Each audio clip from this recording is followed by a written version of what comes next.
ឃើញពុះក្រាក់អញ្ចឹងបើបានញ៉ាំមួយចានហត់ក្តៅមិនដឹងថាឆ្ងាញ់មិនទេហើយថែមទាំងបើកម្លាំងទៀតផងបងប្អូនបើសិនជាមានពេលកុំភ្លេចចម្អិនមួយមុខនេះឲ្យអ្នកផ្ទះញ៉ាំណាឆ្ងាញ់មែនទែន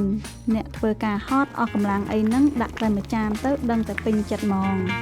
នេះគ្រឿងផ្សំបានម្ហូបឆ្ងាញ់ហើយក៏អត់ភ្លេចឡើយគម្រោងសាងសង់ផ្ទះក្នុងក្តីស្រមៃសាងសង់ដោយទំនុកចិត្តបងប្អូនអាចសាងសង់ជាមួយ True Home បានឥឡូវនេះខ្ញុំចាប់ផ្ដើមកាប់កន្ទុយជ្រូកបន្តិចសិនបងប្អូនកាប់ដុំចឹងមកហើយអត់យកតូចពេកទេយកមកល្មមមកបងប្អូន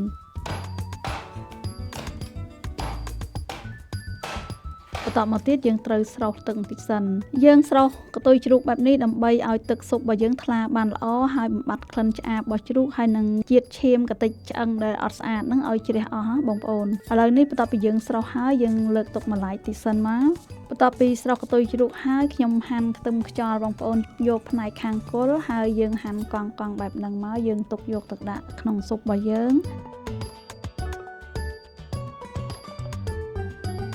ចំពោះវ៉ាន់ស៊ុយវិញយើងប្រើគល់បងប្អូនចំពោះទឹកស៊ុបបែបនេះយើងប្រើវ៉ាន់ស៊ុយគឺថាជួយក្លិននៅក្នុងទឹកស៊ុបរបស់យើងមានក្លិនឈ្ងុយមែនទែន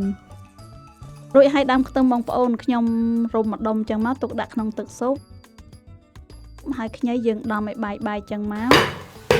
គ្រឿងផ្សំតិចតួចទេបងប្អូនយើងរៀបចំប៉ុណ្ណឹងហើយដំបូងខ្ញុំដាក់ទឹកដាំឲ្យពុះចឹងហើយខ្ញុំដាក់កន្ទុយជ្រូកដែលយើងស្រុះទុកហ្នឹងយើងដាក់ចូលចឹងមកបងប្អូនរួចហើយបន្ថែមជាមួយនឹងគល់វ៉ាន់ស៊ុយ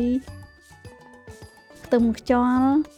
ស្លឹកខ្ទឹមហើយនឹងខ្ញីបងប្អូនបន្តបន្ទាប់ខ្ញុំបន្ថែមជាមួយនឹងមើមឈូកដែលយើងហាន់ហើយបងប្អូនអាចហាន់បែបណាតាមការចូលចិត្តហើយយើងដាក់អញ្ចឹងមកហើយនេះមើមថ្នាំចិនបងប្អូនខ្ញុំដាក់ប្រមាណមុខដែរយើងមានសរសៃពណ៌លឿងហ្នឹងហើយផ្សិតក្រៀមបន្តមកទៀតខ្ញុំដាក់ខ្ញីក្រៀមពុទ្រាក្រហមហើយនឹងគ្រាប់ឈូកបងប្អូនយើងដាក់ចូលអស់ចឹងមកនៅពេលដែលយើងដាក់ចូលអស់ហើយយើងបន្ថែមគ្រឿងទេសចូលមកបងប្អូនខ្ញុំដាក់ម្សៅស៊ុបដាក់ស្ករស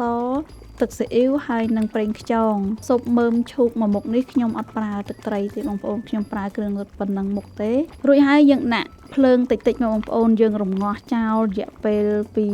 40-50នាទីចឹងមកបានកន្ទុយជ្រូកចាស់ឬខ្ចីចឹងយើងរំងាស់បែបហ្នឹងមកបងប្អូន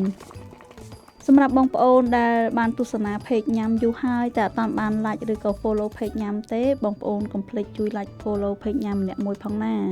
ស៊ុបមើមឈូកមួយមុខនេះអត់យករសជាតិដិតទេបងប្អូនយើងអាចប្រើរសជាតិបែបស្រាលគឺថាមានរសជាតិឆ្ងាញ់មែនទែនហើយងាយស្រួលនៅក្នុងការចម្អិនទៀតផង